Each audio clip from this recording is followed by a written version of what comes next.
G'day everyone, thought I'd give you a sort of brief overview of how I've been finding my iPhone 11 Pro Max. Really beautiful, and I've been surprised how good the video actually is on this. I wasn't going to upgrade initially, but when I saw the cameras I thought that I would.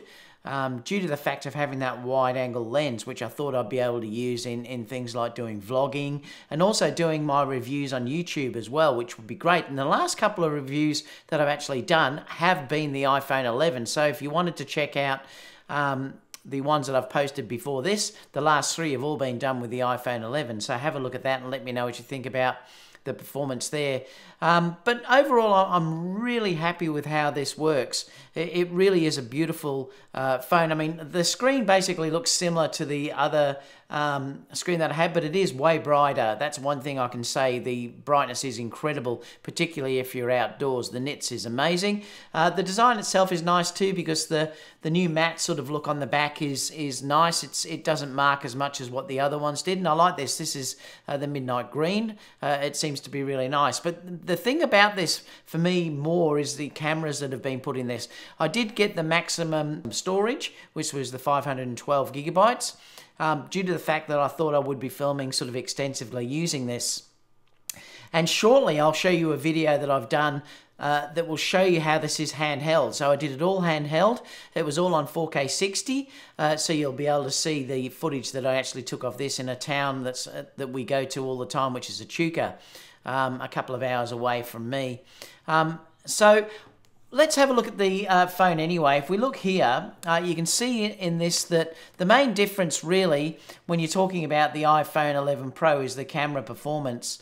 And it really is a big difference to what I had in my previous phone. There's three lenses on this, a 13mm focal length lens, which is really wide, and that's great. Now this isn't stabilized. It has digital stabilization, which works very, very well. Surprisingly how well this works actually, but it does give you a really beautiful wide angle view. Now the aperture is 2.5 on that as well, and it gives you a 120-degree field of view. It is a 12 megapixel sensor. There's three sensors on this, all 12 megapixel sensors. The next camera that we can look at is this one, which is the 26mm focal length. It's a 1.8, so if you were working in low light scenarios, this would be the one that you use for that. It's a 1.8 aperture, and this does have optical stabilization in the lens, and it works incredibly well. Again, it's a 12 megapixel sensor, and the third camera is a telephoto lens. This one is a 52mm focal length. It has an f2 aperture lens, and again this has optical stabilization as well, and it has 2x optical zoom that you can use. The lenses themselves are really, really nice, and like I said, I was surprised how well they actually work. Some people may not like 4K 60, but I've shot this deliberately in 4K 60, and personally I like it. A lot of people, particularly when they're doing that filmic look, like to work with the 24 frames per second. I like to use 60 because I do like the look of it, and that's why I use that. Also, it gives me the ability to slow that down 50% in post as well. One of the other great features about this phone as well is the way that the actual thing works. So let me just open this up because I want to show you how the camera works itself.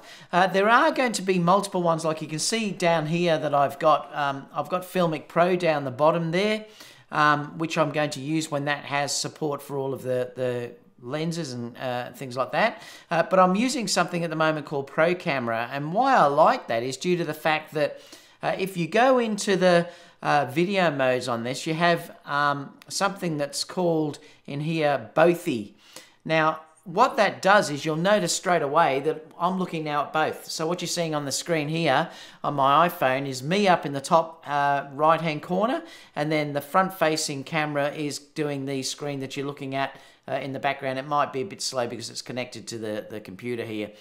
So this is fantastic. So you can record two bits of footage at the same time. This is why this is so good if you're doing things like YouTube reviews and things like that, because I can be looking on here and I can be doing me at the same time as doing what I'm talking about. It does give two separate files, but then you can put this together in something like Final Cut or whatever editor you wanted to use later on. So that's, you know, such a nice feature. The iPhone app as well is really nice because that comes with things like your slow motion, time lapse. You've got slow-mo in there, video. Now your video you can zoom in as well. If you want to actually go in there, I can say go into the wide angle lens that you'll see here. That's the normal lens, and then you've got your zoom lens that I can go into as well. It's really nice to use, really nice. And I've found that overall, I've been incredibly happy with the results and how the actual camera looks, particularly in video. Now, I am going to do in the coming weeks a full-on review of this with stills as well. I'll try and get a model and we'll do a review against my high-end cameras, and I'll show you how that looks and how it compares. So stay tuned for that. So if you haven't subscribed, please do, and click the notification so that when I do put that up, you'll actually be able to see it. Apart from that, let's now look at the video that I produced just recently.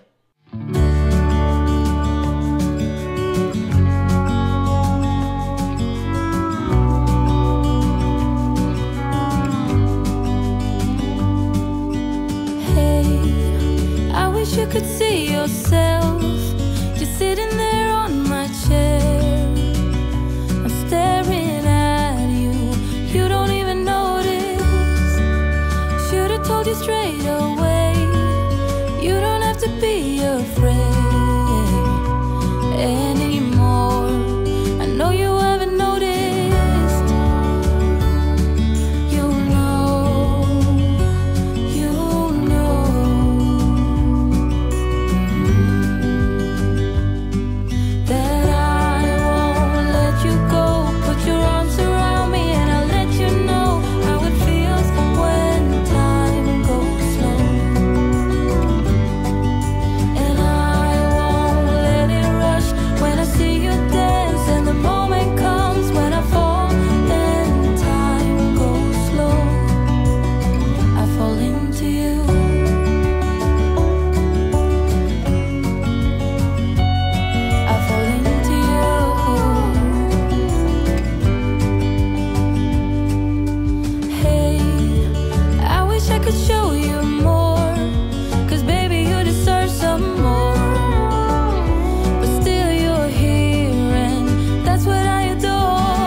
Okay, so let me know what you thought about those results. I'm really happy with how this looks. I think the footage is actually beautiful. Low light can still be an issue, obviously, but if you do go into the apps that you control manually, you can then lower your shutter speed, and therefore your ISO will also come down as well. So you can improve that if you go outside of the Apple app, and that's one great thing as well. But let me know, like I said, let me know what you think about the results. If you have any questions, please leave those down below. And I'll get back to you as soon as possible, and I'll see you all in the next video. Bye for now.